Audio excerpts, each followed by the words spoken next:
Ladies and gentlemen, today I want to explore a topic that might surprise some of you, the hidden challenges or the dark side of helping others. Now, don't get me wrong, lending a hand, supporting those in need, and showing compassion are essential qualities. But there's another side we don't often talk about, and it's critical to understand if we want to truly make a positive impact. First, let's talk about the difference between intention and impact. We may have the best intentions when we step in to help someone, but good intentions don't always translate into positive outcomes. Sometimes we end up doing more harm than good without even realizing it. It happens when we take over, when we decide we know what's best for someone without really understanding their needs or circumstances. Helping becomes harmful when it takes away another person's ability to solve their own problems. Now, there's also the risk of falling into the self-sacrifice trap. Many of us feel a deep sense of responsibility to help everyone around us, even at our own expense. We keep giving and giving, but what happens when we give so much that there's nothing left for ourselves? We get drained physically, mentally, and emotionally. It's not selfish to take care of yourself, it's necessary. When we constantly sacrifice our own well-being, we're setting ourselves up for burnout, and that helps no one. Then there's a fine line between enabling and empowering. Sometimes when we help too much, we unintentionally create dependency. Instead of giving people the tools to solve their problems, we solve the problems for them. We strip away their chance to grow, to face challenges, and to become stronger. Empowerment comes when we help others build their own capacity, not when we do everything for them. Let's not forget the emotional toll that can come with always being the person others rely on.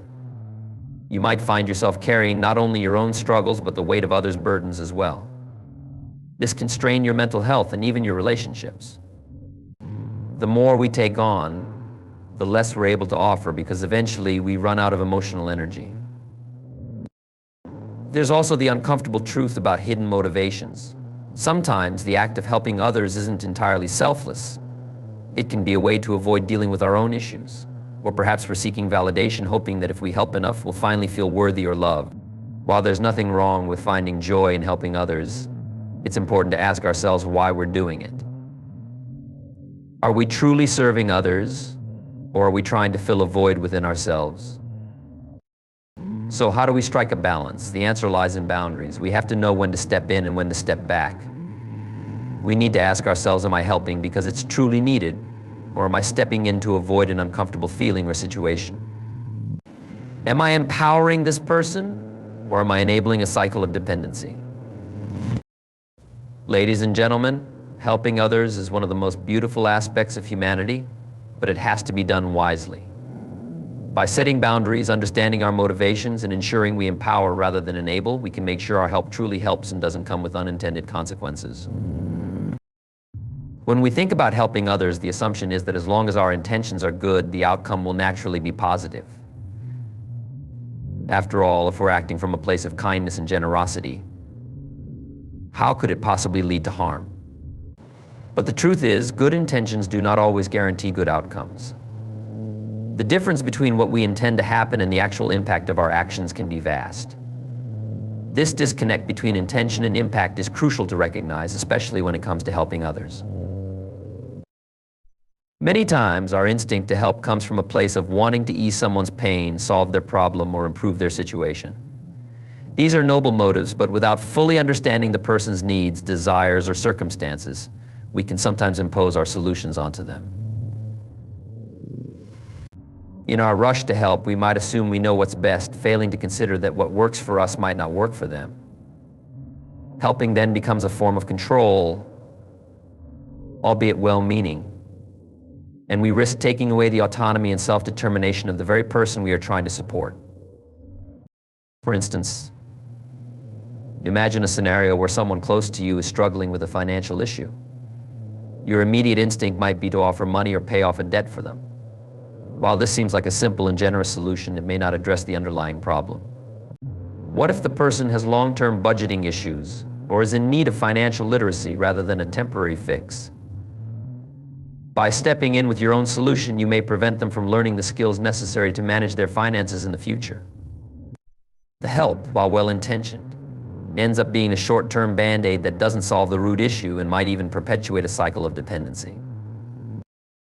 The problem is that sometimes when we help, we unintentionally place ourselves in a position of power over others. We become the rescuer and they become the rescued.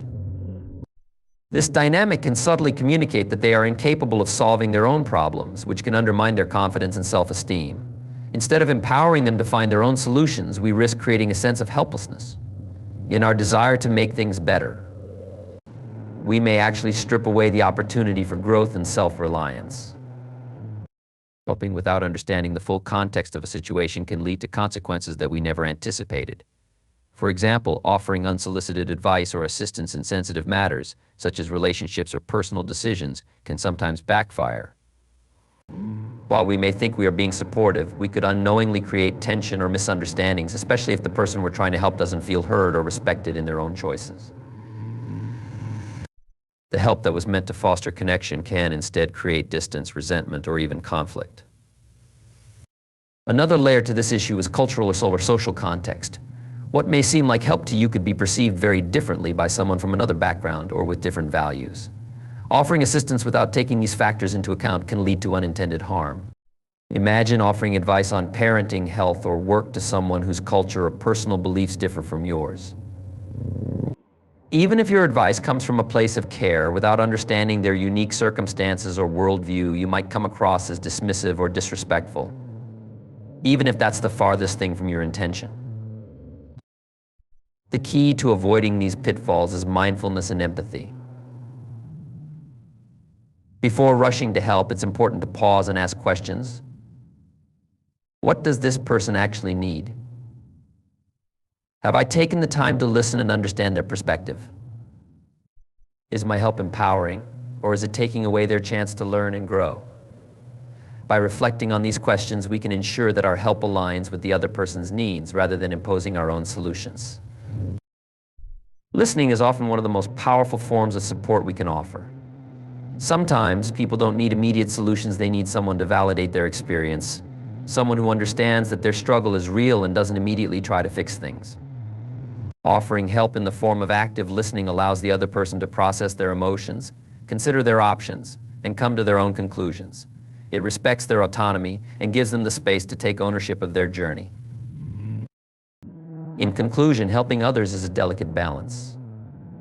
While our intentions are usually pure, we must always be aware that good intentions don't always guarantee positive outcomes. Being mindful of the difference between what we intend and the actual impact of our actions helps us avoid unintentionally causing harm.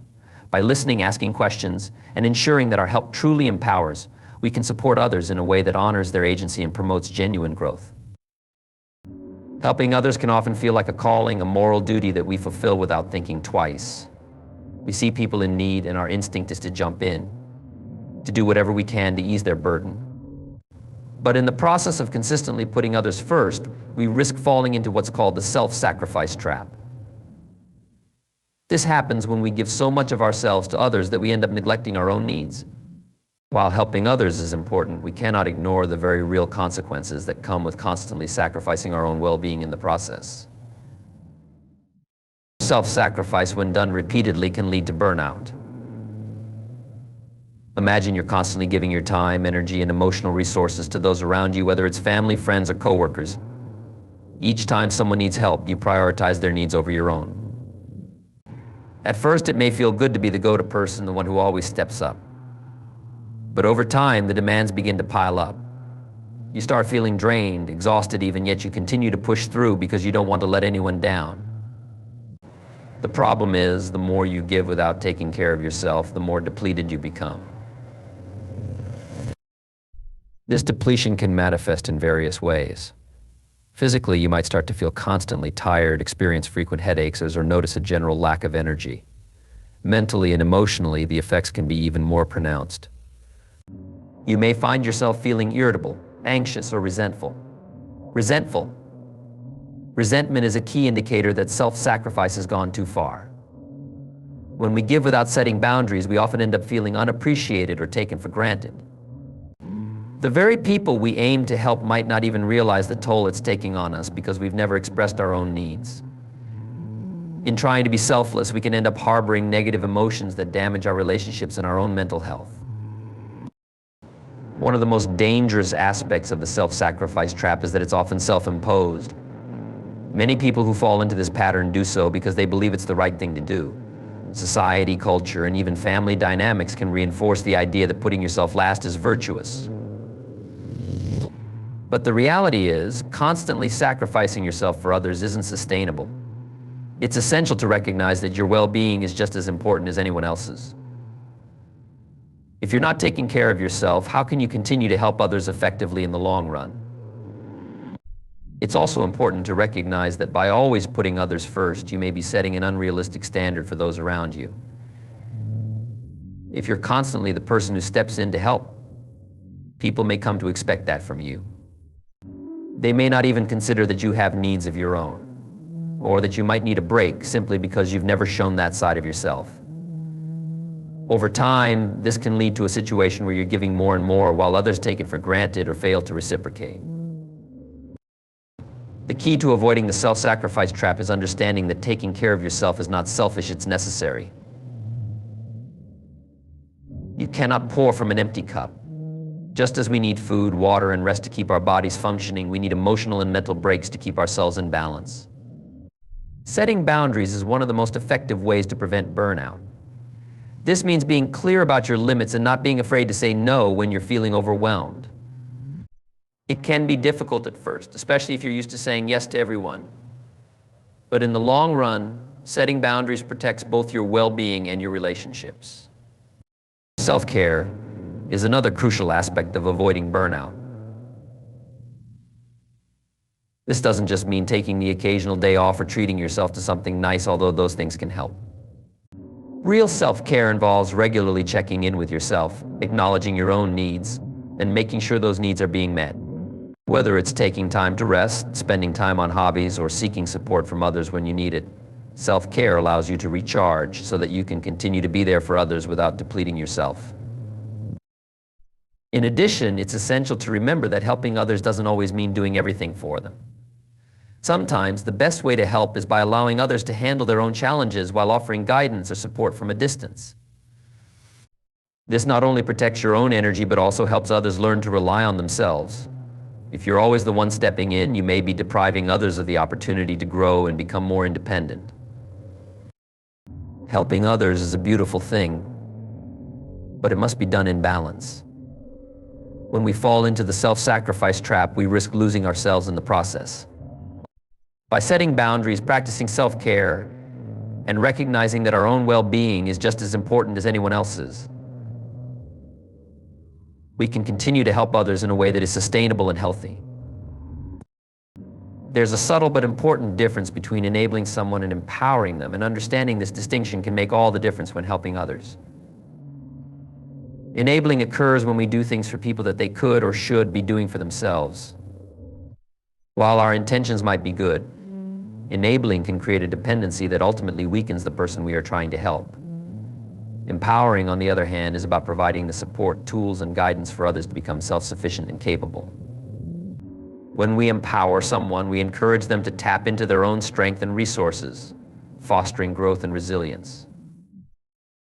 One of the most common ways enabling happens is when we step in to solve problems for others, especially when it's something they could manage on their own. Perhaps a friend is going through a tough time, and out of concern, we take charge, handling everything for them, from making decisions to solving their issues. While this might provide immediate relief, it doesn't allow them to develop the skills or confidence they need to navigate challenges on their own. In fact, it can send the message that they aren't capable of handling their own life, which can erode their self-esteem and independence over time. The danger of enabling is that it often starts with the best of intentions. We see someone struggling and want to make their life easier. But in the process, we might inadvertently prevent them from facing the challenges that are necessary for their personal growth. Think about how a parent might continually intervene in their child's life, solving every problem from homework assignments to conflicts with friends. While the parent might believe they are protecting their child, they are actually denying them the chance to develop problem-solving skills and resilience. The child grows up dependent on others to handle difficulties, which can carry over into adulthood, affecting their ability to manage life's inevitable challenges. In relationships, enabling can also lead to imbalance and frustration. If one partner is always rescuing the other, whether financially, emotionally, or otherwise, the relationship may become one-sided. The person who is being enabled might become overly reliant on the other, while the enabler might begin to feel overwhelmed and drained. Over time, this dynamic can breed resentment on both sides. The person being helped might feel patronized or incapable, and the helper might feel taken for granted. What started as an act of kindness can turn into a source of tension and imbalance. Empowerment, in contrast, is about offering support that encourages independence rather than dependence. It's about helping people help themselves, showing them that they are capable of solving their own problems and navigating their own lives. Empowerment requires patience and a willingness to step back, even when it's hard to watch someone struggle. It means recognizing that growth often comes through challenges, and that by doing everything for someone, we might actually be depriving them of important life lessons. One of the best ways to empower others is through guidance rather than direct intervention. Instead of solving someone's problem for them, we can offer advice, resources, or encouragement that helps them figure it out on their own. For example, if a friend is having a hard time at work, rather than stepping in to fix the situation, we might offer to listen, help them brainstorm solutions, or recommend resources that could help them navigate the situation. This approach acknowledges their ability to manage their own life while still providing support. Another important aspect of empowerment is setting clear boundaries. When we enable someone, we often do so at the expense of our own needs and well-being. We might say yes to things that leave us feeling exhausted or overwhelmed because we believe it's our duty to help. Empowerment, however, involves recognizing that we can't do everything for everyone and that it's okay to set limits. By establishing boundaries, we not only protect our own energy, but also encourage others to take responsibility for their own lives. Empowerment also involves recognizing and celebrating the strengths of others.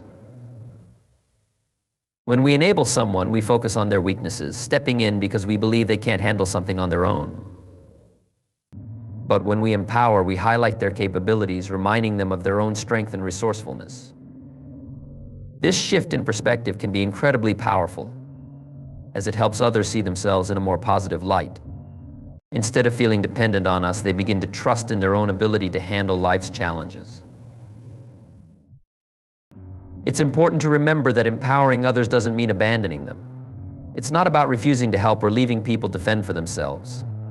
Rather, it's about providing the right kind of help, the kind that builds them up, rather than making them reliant on us. Empowerment often involves offering emotional support, being a sounding board, and providing the tools or resources someone needs to succeed. It's about encouraging independence while still being there for guidance and reassurance. In conclusion, while enabling might offer immediate relief, it often leads to dependency and a lack of personal growth. Empowering, on the other hand, fosters resilience, independence, and confidence. By understanding the difference between the two, we can help others in a way that truly benefits them in the long run, allowing them to grow into their own strength while maintaining healthy and balanced relationships. When we think about helping others, it's easy to overlook the emotional toll that can come with constantly being there for someone else. Supporting others, especially those we care deeply about, often feels natural, but it's not without its challenges.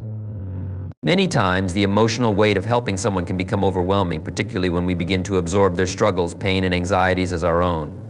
This emotional drain can affect not only our mental and emotional well-being, but also our relationships and overall quality of life. At first, we might not even notice the gradual emotional toll. We want to be supportive, to offer a shoulder to cry on, or provide advice when needed. But over time, the constant need to be present for others can start to weigh us down. Each time we listen to someone's struggles, each time we take on their burdens, we carry a little bit of that emotional load ourselves. Whether it's a friend going through a breakup, a family member dealing with health issues, or a colleague facing work stress, their problems start to seep into our own lives. While empathy and compassion are admirable traits, there's a limit to how much emotional baggage we can take on before it starts to affect us. One of the key challenges is that when we help others emotionally, we may not be aware of how much we're giving. Listening to someone vent or offering advice may seem like small acts, but over time, the accumulation of these interactions can leave us feeling drained. We might find ourselves thinking about other people's problems long after the conversation has ended, worrying about them even when we're supposed to be focusing on our own lives. The emotional energy we expend in these situations can be significant, even if it's not immediately obvious. This emotional drain can also manifest physically. Stress, anxiety, and emotional fatigue often show up in our bodies as headaches, tension, fatigue, or even changes in our sleeping or eating habits. Constantly taking on the emotional weight of others can lead to chronic stress, which can have a profound impact on both our physical and mental health. We may start to feel overwhelmed, unable to manage our own emotions because we've spent so much time and energy managing the emotions of others. When we become the person that everyone turns to for support, we might find it difficult to set boundaries. It can feel as though we always need to be available, always ready to lend an ear or offer advice. This can lead to a cycle where we're constantly on call, never allowing ourselves the time or space to recharge. Over time, this can breed resentment. While we want to help, we may begin to feel taken for granted, as though our own emotional needs are being overlooked in favor of others.